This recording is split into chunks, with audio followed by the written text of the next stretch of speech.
My husband Curtis looked at me and snapped. A hospital stay just for an ulcer? It's not that serious of a disease. You're making too much of a big deal out of it. It seemed like he wasn't worried at all.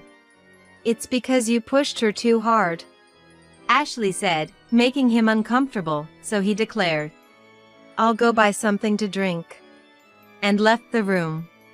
After a while, Curtis came back looking very anxious. You have only a year left to live, he said solemnly. What?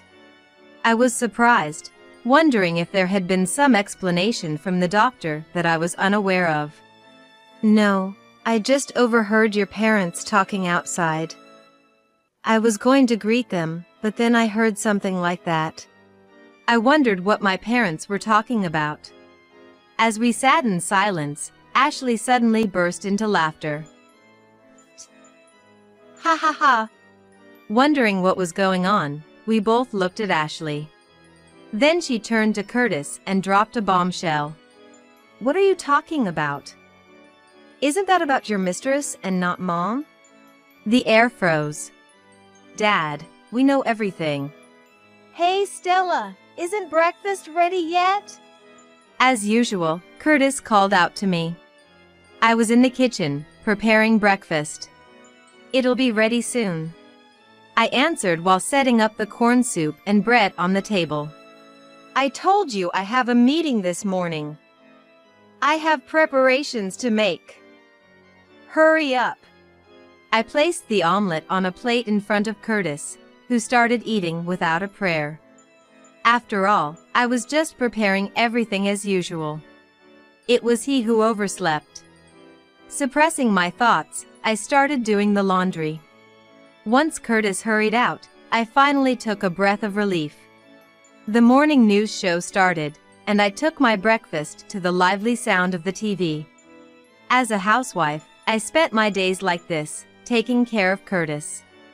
After 25 years of marriage, with a lot of time spent alone at home, I've been thinking about picking up a hobby, but my shy nature always gets in the way, preventing me from taking the first step.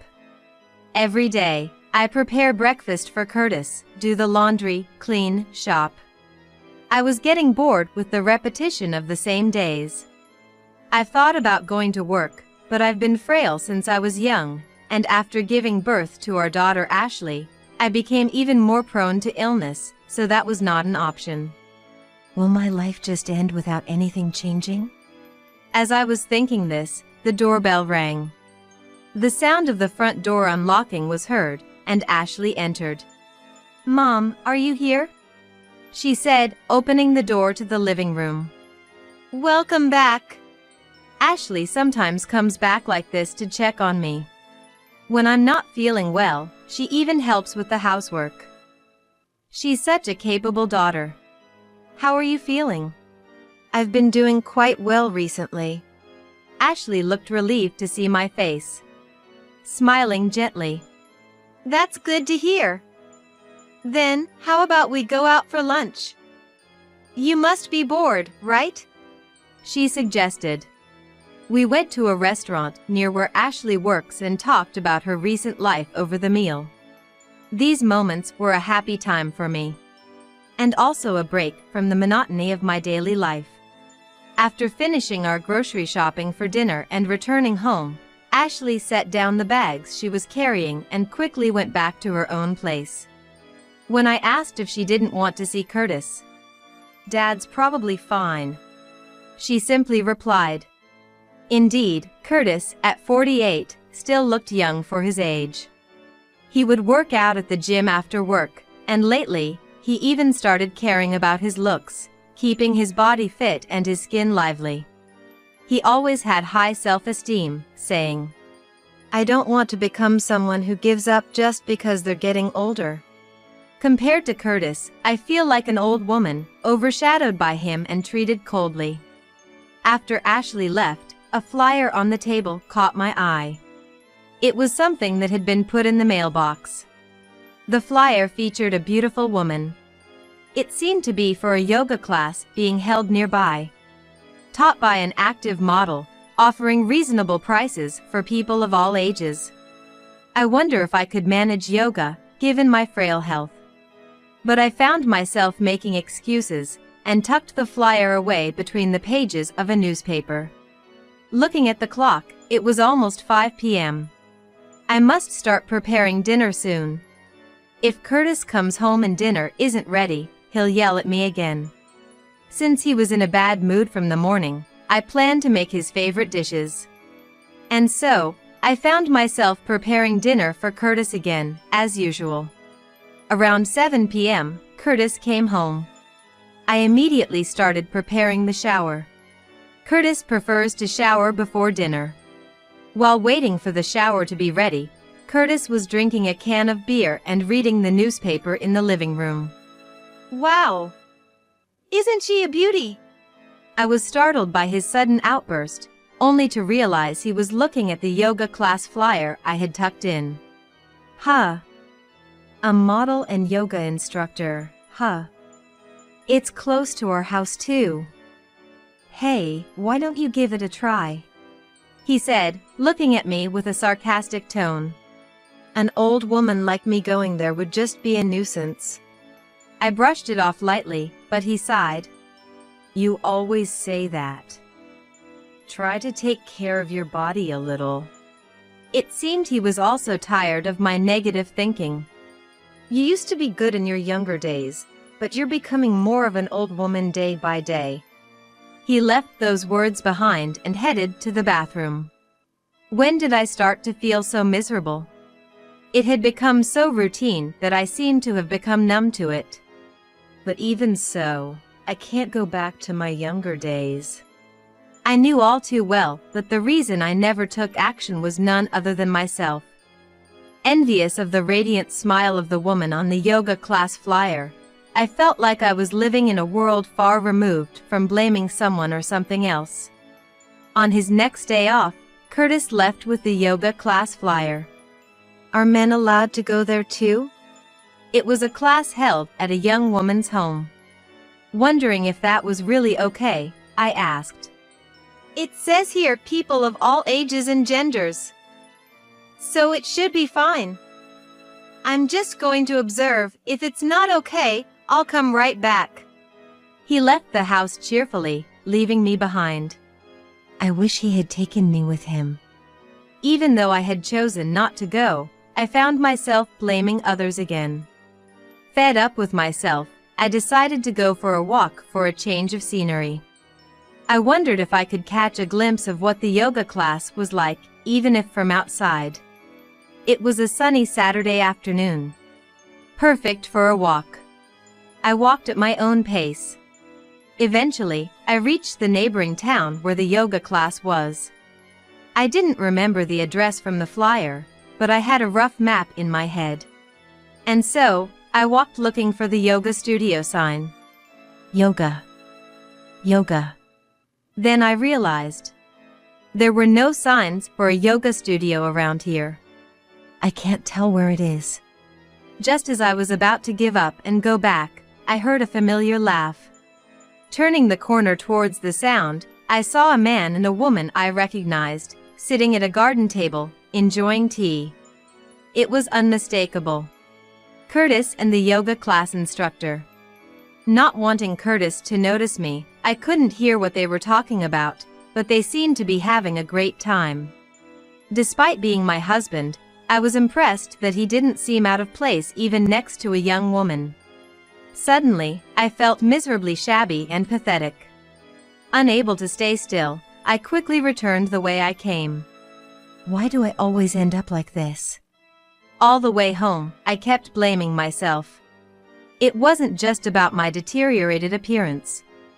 Above all, I needed to do something about this self-deprecating personality. I resolved to change. In the evening, as I was preparing dinner, Curtis came home in a particularly good mood. How was the yoga class? My heart raced, wondering if he knew I had seen him having a good time. Yeah. It was fun. The teacher was around Ashley's age, but she had proper qualifications as an instructor and seemed very competent. So she was that young. I wondered what kind of conversations they had, what made them enjoy their time so much. I became a bit curious. Maybe I should try yoga too, I murmured to myself then. No, that would be impossible for you. Curtis looked me up and down exaggeratedly before laughing. There were a few others there, but none like an old woman like you. You'd just embarrass yourself. Hearing that, I got angry. I was jealous of the yoga instructor, but I had been trying to think more positively. Seeing my expression, "If you're so angry, you should have done something about it sooner," he said dismissively before disappearing into the bathroom. I thought about attending on a weekday when Curtis wouldn't know, but I was sure they'd identify us as a couple based on our last name or address. If Curtis found out, he'd surely berate me. So, despite my resolve earlier in the day, I became gloomy and secluded myself. 3 months had passed since Curtis started attending the yoga class. He went there on his days off, not just for yoga, but it seemed he was also helping with minor DIY for home decor and other small errands. Isn't that something you shouldn't have to help with? I brought it up to Curtis, concerned, but he snapped at me. A girl around Ashley's age is in trouble, and you won't let me help her? Or do you think there's something shady going on? Ridiculous. Even though he's not the kind to help around the house even when I'm feeling unwell. It was unbearable to feel like he valued the instructor more than me. But I couldn't neglect my household duties. I focused more on housework, and Curtis complained about me even more. Ashley, who occasionally came to help, said to Curtis, "Dad, you're being too harsh on Mom." But he dismissed her. That's Stella's job. If you've moved out, don't interfere. Ashley, perhaps fed up with Curtis, started coming back when he wasn't around. Then one day, I finally fell ill and collapsed. Luckily, Ashley was coming home that day and took me to the hospital. Ashley was shocked to find me curled up in the kitchen, thinking her heart would stop. She even contacted my parents, who live nearby, and I was surprised to see them visit me in the hospital bed after the examination. I couldn't help it. "You're already frail," Ashley said, looking down. Who could blame her for worrying? "Thank you for worrying about me." After explaining the examination results to Ashley and my parents, they left the room, relieved. I was diagnosed with a gastric ulcer. After seeing my parents off, Ashley came back to the room to vent. I contacted Dad too. He's late, isn't he? I knew Curtis wouldn't leave work early to rush over for me. But it still felt lonely. "I'll come again tomorrow." "You'll need a change of clothes, right?" Ashley couldn't bear to leave me looking so forlorn. I was grateful to have raised such a kind daughter. That was my only pride. "I'll contact Dad again." "See you tomorrow." Ashley left, but Curtis didn't come to the hospital room that day. The next day, Ashley brought me the things I needed for my hospital stay. Looking somewhat guilty, Curtis was standing behind her. As soon as he saw me, he sneered. "A hospital stay just for an ulcer? It's not that serious of a disease. You're making too much of a big deal out of it." He seemed not to be worried at all. "You've been pushing her too hard," Ashley said, making him uncomfortable, so he announced, "I'll go buy something to drink," and left the room. Really, I can't believe him, of all people. Ashley seemed thoroughly disgusted. I thought he might just leave, but surprisingly, he came back quickly and very anxious. "You have only a year left to live," Curtis said, looking serious. It seemed it was no joke. "What?" I was shocked, wondering if there had been some explanation from the doctor that I was unaware of. I just overheard your parents talking outside. I was going to greet them, but then I heard something like that. I wondered what my parents were talking about. As we sat in silence, Ashley suddenly started laughing. Ha ha ha. Wondering what was going on, the two of us looked at Ashley. Then Ashley turned to Curtis and said something shocking. What are you talking about? Isn't that about your mistress and not Mom?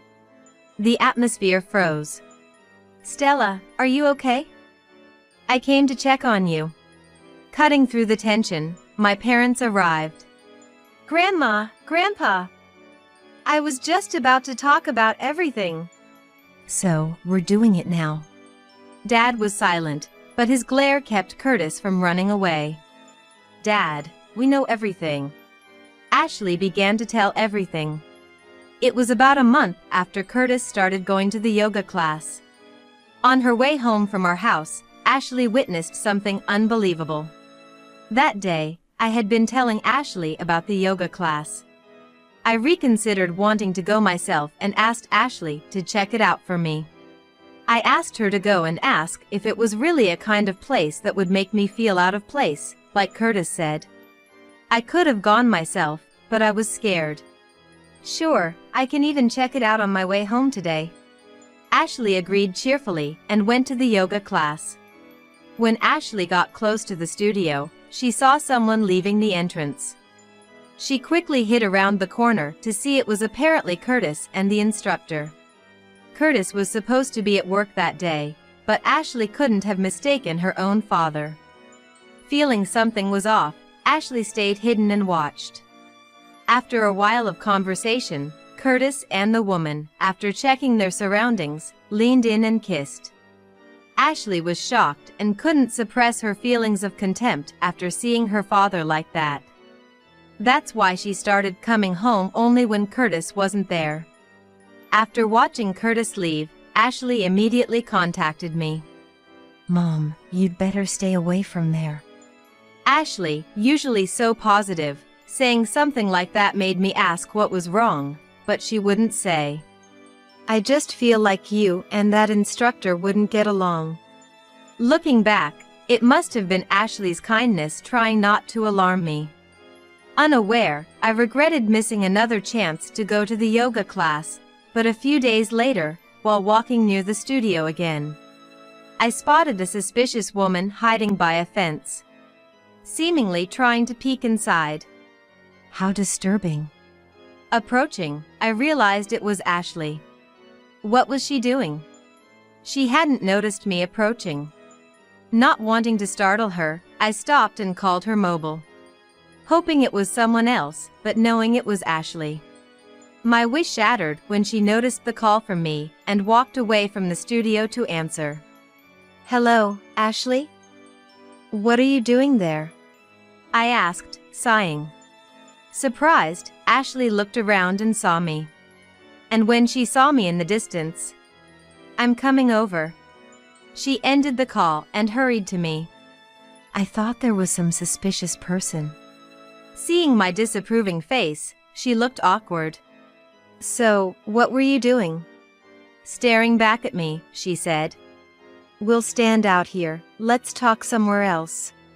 Deciding something, she began walking. We can go to our house since Curtis won't be back yet. Feeling the seriousness, we headed home. Upon arriving home, I made some tea.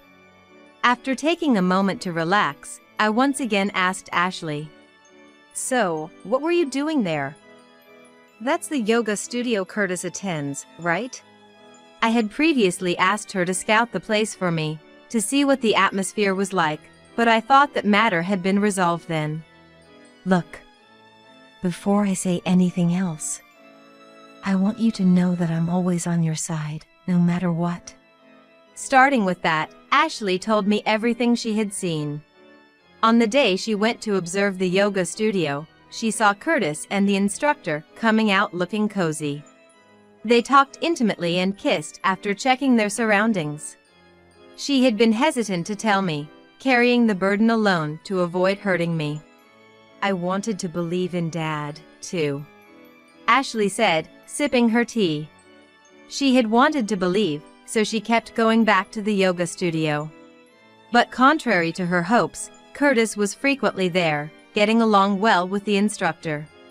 I was thinking, if I could somehow catch them in the act. If she had proof, she could confront Curtis.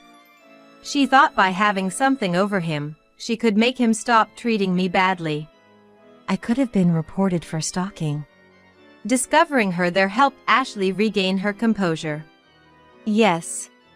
Despite hearing about Curtis's affair, I somehow remained calm. I had suspected something beyond just yoga lessons. Curtis denied it, but I lacked the courage to delve further. Hey, Mom. Are we just going to leave things as they are? Ashley looked at me worriedly. If you're up for it, I'm willing to help. I immediately understood what she was hinting at. You're asking if I'm considering divorce? Ashley just nodded without saying a word. What do I want? I asked myself.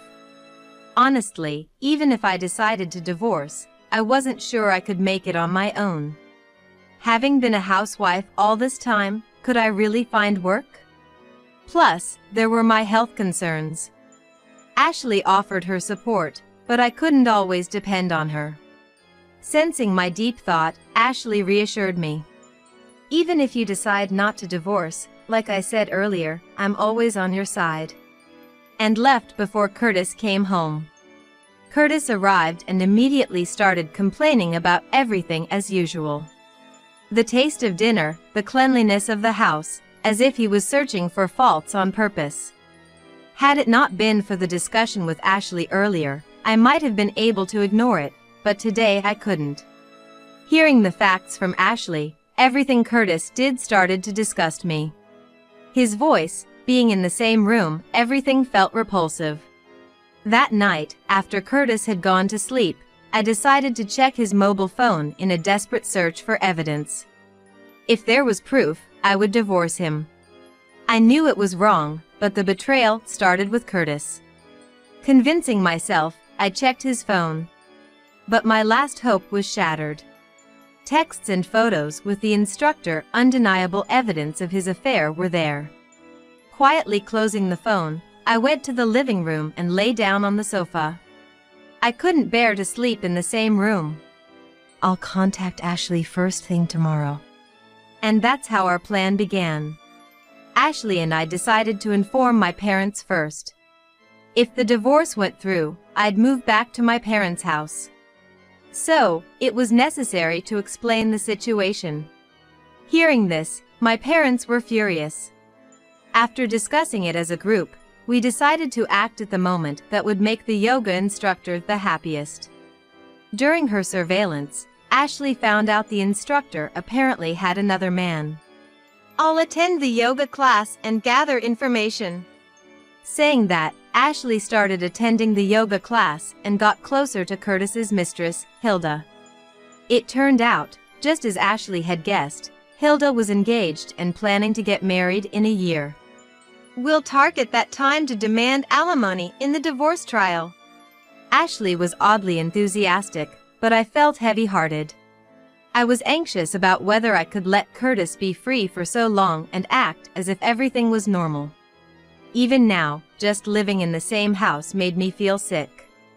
My anxiety and the stress of living with Curtis culminated in me developing a gastric ulcer. After telling me all that had happened, honestly, I didn't realize you were under so much stress. I'm sorry, Ashley said. When I was taken to the hospital, she discussed with my parents and decided to change the plan to immediate divorce and claim alimony. Hearing Ashley's story, Curtis just hung his head in silence. The 1 year left you heard about was referring to your mistress Hilda's modeling career. Ashley spoke coldly and formally to Curtis. There's no need for such drastic measures. A normal divorce would suffice. Don't destroy someone's happiness like that. Hearing Curtis prioritize Hilda's happiness over our divorce, I felt an anger like never before. Before Ashley could retort, I confronted Curtis. The one who has been destroying my happiness talks now. Curtis looked at me as if bitten by his own dog. After all the exploitation, not caring about my health, but worrying about another woman, it's disgusting. I had never known I could despise someone so much. It was the first time I realized that I had such feelings inside me.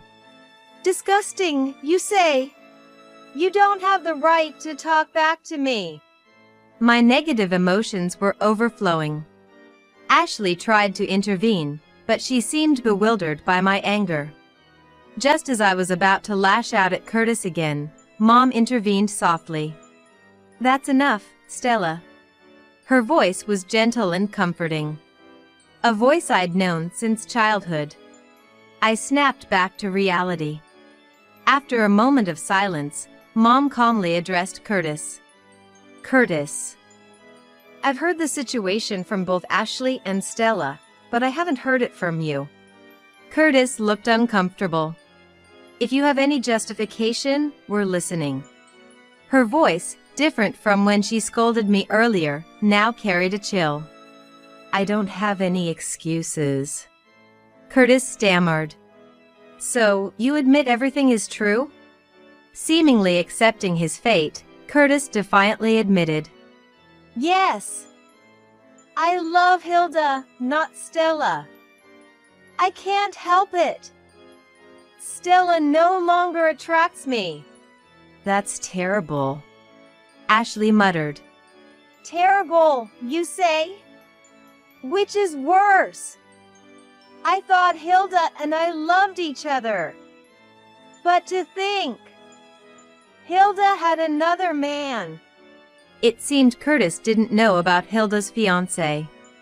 He trembled, fighting back tears. Do you understand what you're saying? Mom confronted Curtis. After making Stella feel the same way, how dare you feel sorry for yourself only? Curtis looked down, unable to raise his face. Ashley and Mom spoke for me, but I felt nothing for Curtis anymore. I just wanted to be away from him. That was my only wish. With the divorce, we'll also be claiming alimony from you and Hilda, so please leave for today. I told Curtis formally. He stood up weakly, avoided our gazes, and left the hospital room. I cried over the wasted time I had spent with such a man. After being discharged, Ashley and I went to Hilda's yoga studio. It was under the guise of Ashley canceling her membership, but we intended to tell Hilda everything. However, just as we were about to start, Curtis barged in. As we stood dumbfounded, Curtis snatched Hilda's mobile phone from her resisting hands and called her fiancé. In a fit of desperation, Curtis exposed everything to the fiancé and laughed maniacally. After fiddling with Hilda's phone, he threw it at her and left, making deliberate noise with his steps. As Hilda sat on the floor, I told her. That was my husband. Why has it come to this? Hilda looked up at me with surprise, but retorted. That man approached me. If you're his wife, you should at least teach your husband some manners. I'm getting divorced, and we have all the evidence of the affair. Ashley countered with equal fervor. Whatever you think, we will be claiming alimony in the divorce trial. Realizing talking here wouldn't make Hilda admit anything, I decided to leave her house with Ashley. Later, Hilda tried to make excuses to her fiancé, but since Curtis had exposed irrefutable photos and messages, her engagement was called off. Furthermore, since Hilda's fiancé was the owner of the entertainment agency she belonged to, she ended up being blacklisted from modeling work. Of course, her yoga studio, financed by her fiancé, was closed down soon after. This story was briefly mentioned in gossip magazines, so whether it was entirely true or not is uncertain. However, a for-lease sign was definitely posted on the yoga studio's house. Faced with undeniable evidence, Curtis and Hilda couldn't resist and had to comply with the compensation claim. After the divorce, I stayed at my parents' house for a while, but moved due to harassment from Curtis and Hilda. Both Curtis and Hilda probably thought they could handle the situation at first, but eventually fell apart. Chased by the alimony payments, Curtis lost his money for gym and beauty treatments, his appearance deteriorated, yet he still made advances on young women at work and ended up being sued. He was fired from his job and even in his new job was relegated to a menial position, spending his days alone organizing documents and supplies. He blamed me for his downfall, claiming it was all because I discovered the affair and filed for divorce. As seen in the tabloids, Hilda, after being abandoned by her fiancé, was sued for the yoga studio's business expenses and chased by debt.